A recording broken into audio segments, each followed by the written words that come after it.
जय हिंद दोस्तों, एक बार फिर से आप सभी का हमारे चैनल में बहुत स्वागत है। आज की क्लास में हम डीएलएड सेकेंड सेमेस्टर के थर्ड पेपर साइंस के कुछ इम्पोर्टेंट एमसीक्यू क्वेश्चंस को सॉल्व करेंगे। तो आज की क्लास में हम सॉल्व करने वाले हैं टॉप 50 एमसीक्यू जो आपकी एग्जाम की तैयारी के लिए बहुत ही इम्पोर्टेंट हैं। आप इन सभी क्वेश्चंस को ध्यान से देखें। तो आइए स्टार्ट करते हैं क्वेश्चन नंबर 1 से। पहला प्रश्न है, तंत्रिका कोशिकाओं की विशेषता क्या होती है? ये पुनः निर्मित होती हैं, इसमें केंद्रक नहीं होता है, इनकी संख्या उम्र के साथ बढ़ती है, इनका आकार अनिश्चित होता है। तो तंत्रिका कोशिकाएं कुछ इस प्रकार की होती हैं।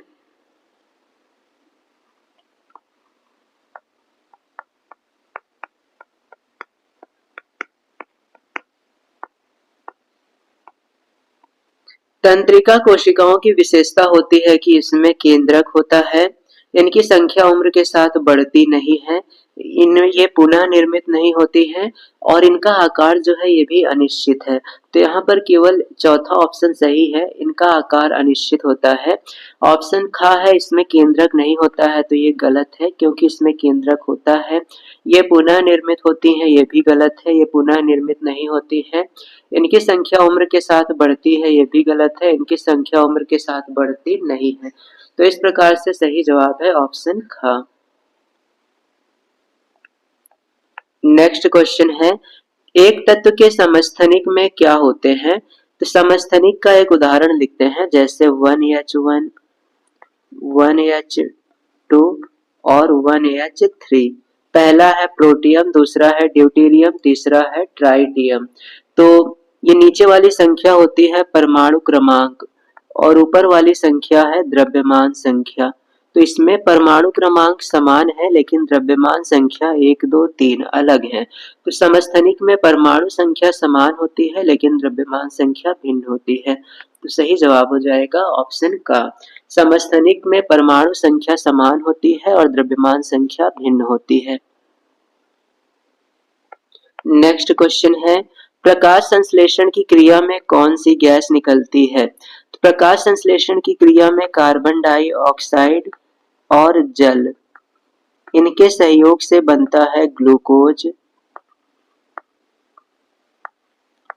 और साथ में ऑक्सीजन। तो प्रकाश संश्लेषण की क्रिया में कार्बन डाइऑक्साइड और जल की सहायता से ग्लूकोज और ऑक्सीजन बनता है और यही ऑक्सीजन गैस बाहर निकलती है। तो सही जवाब हो जाएगा ऑक्सीजन। नेक्स्ट क्वेश्चन है, केवल जंतु कोशिका में पाया जाता है, इनमें से कौन सा तत्व केवल जंतु कोशिका में ही पाया जाता है? माइटोकॉन्ड्रिया, सेंट्रोसोम, केंद्रक या फिर कोशिका द्रव्य। तो इनमें से माइटोकॉन्ड्रिया, केंद्रक और कोशिका द्रव्य ये सभी में पाए जाते हैं। सेंट्रोसोम है जो केवल जंतु कोशिका में पाया जाता है। साथ ही साथ माइटोकॉन्ड्रिया को कोशिका का ऊर्जा गृह कहा जाता है। तो माइटोकॉन्ड्रिया को हम लोग कहते हैं कोशिका का ऊर्जा गृह। केंद्रक की खोज रॉबर्ट ब्राउन ने की थी।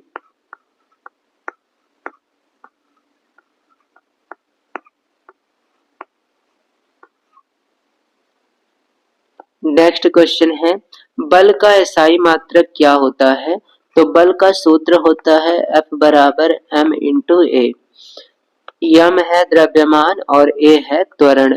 द्रव्यमान का मात्रक होता है किलोग्राम और त्वरण का मात्रक होता है मीटर पर सेकेंड स्क्वायर।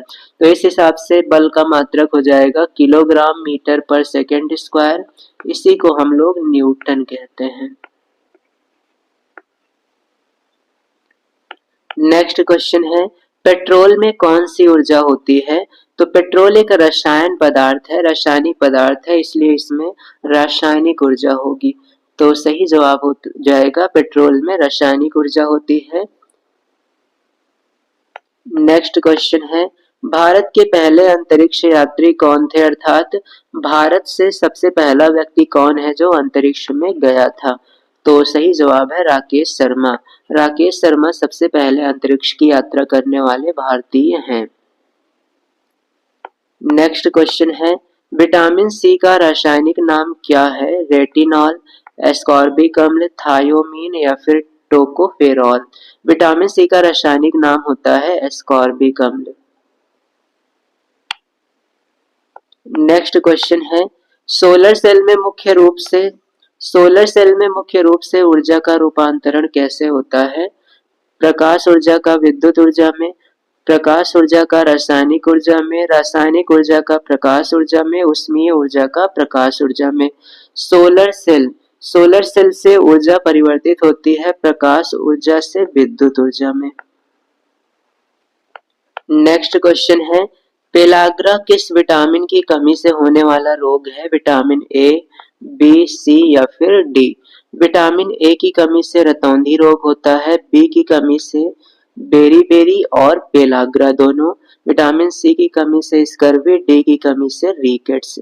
तो विटामिन बी की कमी से बेरी और पेलाग्रा ये दोनों रोग होते हैं। तो सही जवाब हो जाएगा ऑप्शन ख। क्वेश्चन नंबर नेक्स्ट है, जड़ों द्वारा वर्धी प्रजनन किसमें पाया जाता है? किसमें जड़ से वर्धी प्रजनन होता है? आलू में, शकरकंद में, अदरक में या फिर गन्ने में? तो जड़ों के द्वारा वर्धी प्रजनन पाया जाता है शकरकंद में। नेक्स्ट क्वेश्चन है, चंद्र ग्रहण की घटना कब होती है? अमावस्या, पूर्णिमा, अमावस्या या फिर इनमें से कभी नहीं? चंद्र ग्रहण की घटना होती है पूर्णिमा के दिन। चंद्र ग्रहण की घटना तब होती है जब पृथ्वी सूर्य और चंद्रमा के बीच में आ जाता है। मान लेते हैं ये सूर्य है और ये चंद्रमा है, इन दोनों के बीच में अगर पृथ्वी आ जाए तो इस घटना को हम लोग चंद्र ग्रहण कहते हैं और यह हमेशा पूर्णिमा को ही होता है। नेक्स्ट क्वेश्चन है, नींबू में कौन सा अम्ल पाया जाता है? सल्फ्यूरिक अम्ल, एसिटिक अम्ल, नाइट्रिक अम्ल या फिर साइट्रिक अम्ल? नींबू में पाया जाता है साइट्रिक अम्ल। एसिटिक अम्ल पाया जाता है सिरके में।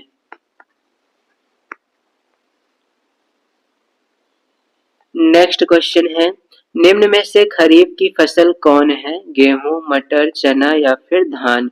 तो इनमें से धान है खरीफ की फसल, गेहूं, मटर, चना ये है रबी की फसल। नेक्स्ट क्वेश्चन है, निम्न में से अम्ल क्षार सूचक कौन नहीं है? अर्थात किसका उपयोग अम्ल क्षार का पता लगाने के लिए नहीं किया जाता है? लाल लिटमस, मिथाइल ऑरेंज, फिनोफ्थलीन या फिर एंटासिड? तो इनमें से हम एंटासिड का उपयोग अम्ल क्षार सूचक के रूप में नहीं करते हैं। नेक्स्ट क्वेश्चन है, कंपोस्ट खाद किससे बनाई जाती है? गोबर से, कूड़ा करकट से, दोनों से या इनमें से किसी से नहीं? कंपोस्ट खाद को बनाने के लिए हम लोग गोबर और कूड़ा करकट दोनों का प्रयोग करते हैं। तो सही जवाब हो जाएगा उपर्युक्त दोनों। नेक्स्ट क्वेश्चन है, नाइट्रोजन उर्वरक से पौधे बढ़ते हैं। पौधों में बढ़ने की जो रफ्तार है वो कैसी होती है? बहुत तेजी से बढ़ते हैं, धीमी गति से बढ़ते हैं, बढ़ते ही नहीं है या फिर इनमें से कोई नहीं? जब हम नाइट्रोजन उर्वरक पौधों में देते हैं तो उनमें प्रोटीन का निर्माण होता है और प्रोटीन का निर्माण होने से उनके बढ़ने की दर बढ़ जाती है। तो नाइट्रोजन उर्वरक देने से पौधे अति शीघ्र बढ़ते हैं, बहुत तेजी से बढ़ते हैं। नेक्स्ट क्वेश्चन है, जूल किसका मात्रक है? कार्य का, ऊर्जा का, कार्य और ऊर्जा दोनों का या फिर शक्ति का? तो जूल मात्रक है कार्य का भी और ऊर्जा का भी। तो यहाँ पर सही जवाब हो जाएगा कार्य और ऊर्जा दोनों का मात्रक होता है जूल। नेक्स्ट क्वेश्चन है, निम्न में से रबी की फसल कौन सी है? मक्का, ज्वार, बाजरा या फिर चना? तो सही जवाब है चना। चना जो है ये रबी की फसल है, मक्का, ज्वार, बाजरा ये खरीफ में आ जाते हैं। नेक्स्ट क्वेश्चन है, किसी वस्तु में गति के कारण कार्य करने की क्षमता को क्या कहते हैं? गतिज ऊर्जा, स्थितिज ऊर्जा, यांत्रिक ऊर्जा या फिर विद्युत ऊर्जा? तो किसी वस्तु में गति के कारण कार्य करने की जो क्षमता होती है उसे हम गतिज ऊर्जा कहते हैं। गति के कारण जो ऊर्जा होगी उसे गतिज ऊर्जा, और स्थिति के कारण जो ऊर्जा होगी उसे स्थितिज ऊर्जा। गतिज ऊर्जा को कैसे दिखाते हैं, इसका सूत्र होता है half mv square, 1/2 mv square. और स्थितिज ऊर्जा को यू से दिखाते हैं, इसका सूत्र होता है mgh। और यांत्रिक ऊर्जा को हम लोग टोटल एनर्जी दिखा देते हैं टी से। यांत्रिक ऊर्जा होता है गतिज ऊर्जा और स्थितिज ऊर्जा का योग। जब हम गतिज ऊर्जा और स्थितिज ऊर्जा दोनों को जोड़ते हैं तो हमें यांत्रिक ऊर्जा प्राप्त होती है, और गतिज ऊर्जा है k बराबर 1/2 mv स्क्वायर, स्थितिज ऊर्जा है u बराबर mgh। तो यहाँ पर आंसर होगा गति के कारण जो कार्य करने की क्षमता है वो गतिज ऊर्जा कहलाती है। नेक्स्ट क्वेश्चन है, सिंचाई की कटाऊ पानी विधि किस प्रकार की विधि है? अपलावन या प्रवाह विधि, कूंड विधि, क्यारी विधि या फिर छिड़काव विधि? कटाऊ पानी विधि एक प्रकार की अपलावन या फिर प्रवाह विधि है। नेक्स्ट क्वेश्चन है, कार्य किस प्रकार की भौतिक राशि है? सदिश, अदिश, न्यून या फिर इनमें से कोई नहीं? कार्य का फॉर्मूला होता है W बराबर F इंटू डी। बल और बल की दिशा में विस्थापन के गुणनफल को कार्य कहते हैं, और कार्य एक प्रकार की अदिश राशि है। तो यहाँ पर टिक कर देंगे, कार्य अदिश राशि है, और इसका मात्रक हो जाएगा बल का मात्रक न्यूटन और दूरी का मात्रक मीटर। न्यूटन मीटर को जूल कहते हैं।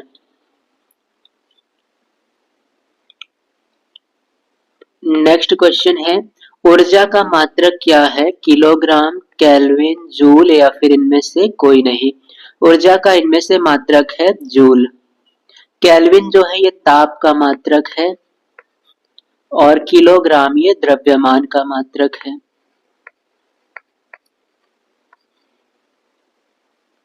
नेक्स्ट क्वेश्चन है, यांत्रिक ऊर्जा कितने प्रकार की होती है? 2, 3, 4 या फिर 6?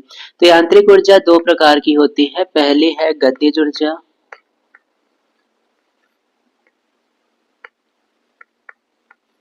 और दूसरी है स्थितिज ऊर्जा।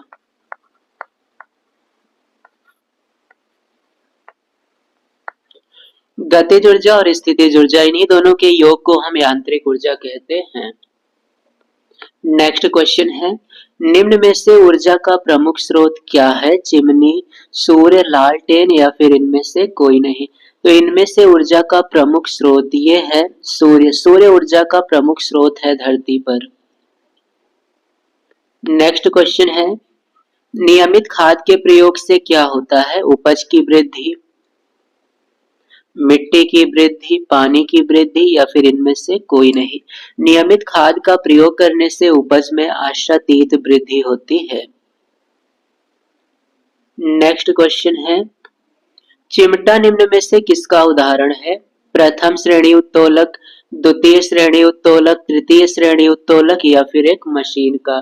तो इनमें से चिमटा किस प्रकार का उत्तोलक माना जाता है? तो सही जवाब है चिमटा तृतीय श्रेणी का उत्तोलक है। नेक्स्ट क्वेश्चन है, ऊर्जा का नवीकरण स्रोत इनमें से कौन सा है? ज्वार भाटा की ऊर्जा, प्राकृतिक गैस, कोयला या फिर पेट्रोलियम? तो इनमें से नवीकरणीय स्रोत के अंतर्गत आएगा ज्वार भाटा की ऊर्जा। साथ ही इसे कहा जाता है गैर परंपरागत ऊर्जा। इसे गैर परंपरागत ऊर्जा भी कहते हैं।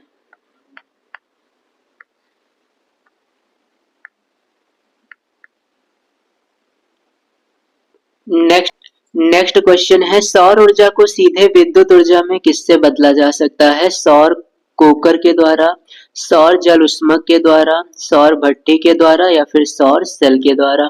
सूर्य की ऊर्जा को अगर विद्युत ऊर्जा में बदलना है तो इसके लिए हम लोग उपयोग करते हैं सौर सेल का। नेक्स्ट क्वेश्चन है, जल में घुलनशील विटामिन कौन सा है इसमें? तो विटामिन दो प्रकार के होते हैं, एक होता है जल में घुलनशील और दूसरे होते हैं वर्षा में घुलनशील। जल में घुलनशील विटामिन है बी और सी। वर्षा में घुलनशील विटामिन है ए,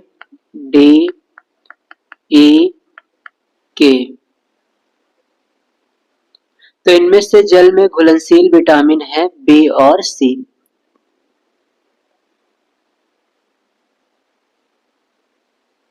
तो ध्यान देंगे यहाँ पर दो ऑप्शन एक साथ सही हो रहा है, विटामिन बी और सी ये दोनों जल में घुलनशील हैं। नेक्स्ट क्वेश्चन है, दांतों की मजबूती के लिए क्या आवश्यक है? फास्फोरस, कैल्शियम, कैल्शियम और फास्फोरस या फिर इनमें से कोई नहीं। दांतों की मजबूती के लिए आवश्यक होता है कैल्शियम भी फास्फोरस भी, क्योंकि हमारा दांत बना होता है कैल्शियम फॉस्फेट से, जिसका सूत्र है CA3PO4 होल ट्वाइस। तो इसमें कैल्शियम और फास्फोरस दोनों पाए जाते हैं।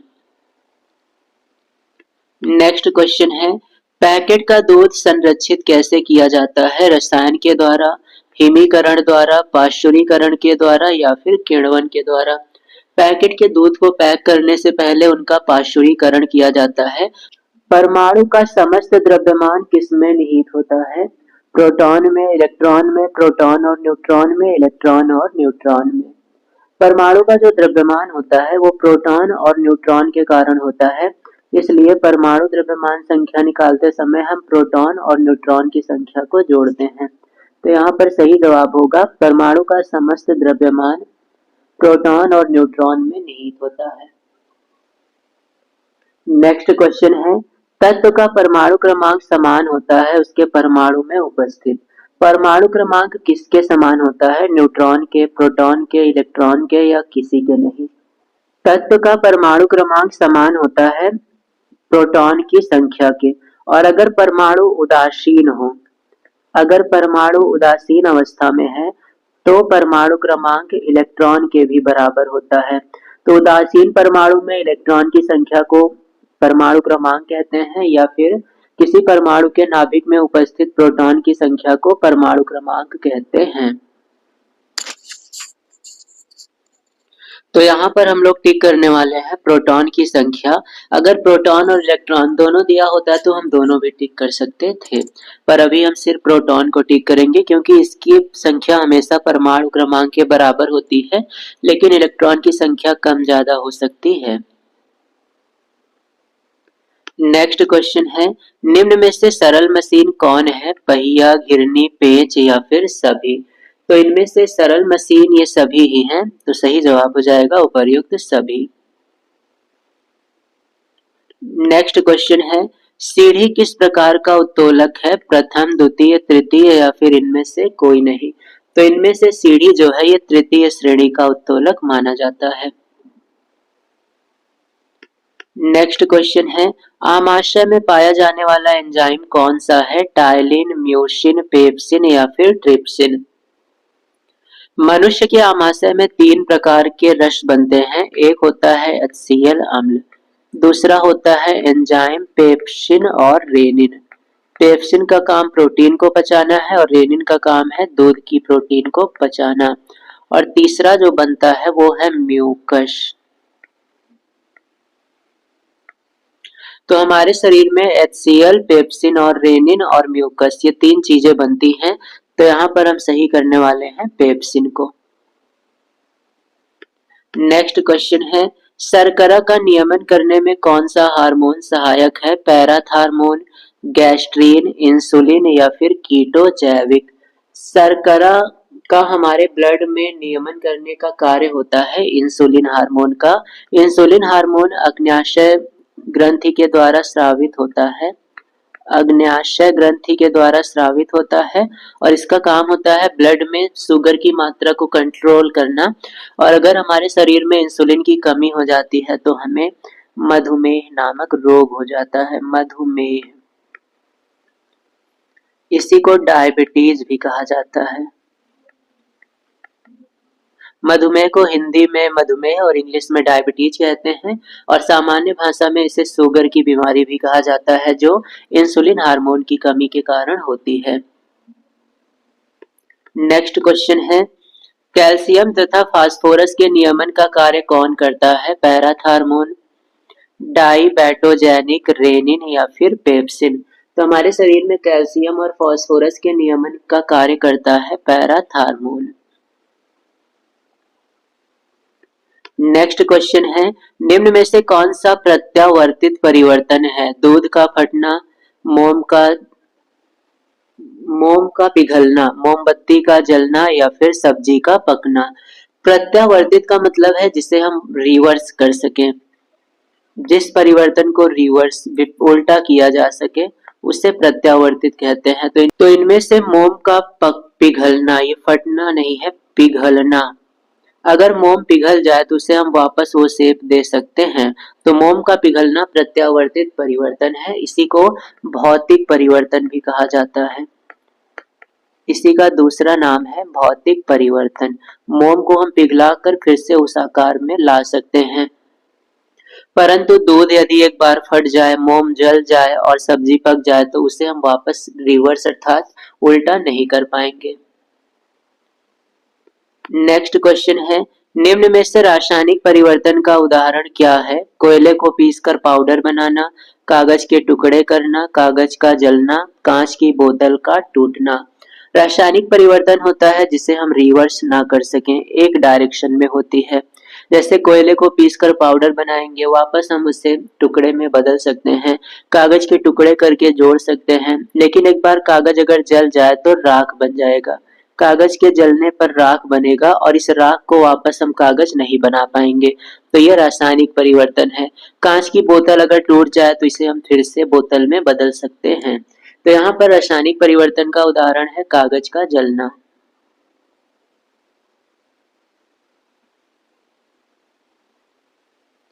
नेक्स्ट क्वेश्चन है, ज्वालामुखी का फूटना किस प्रकार का परिवर्तन है? मंद, अनुकूल, प्रत्यावर्तित, अनियमित।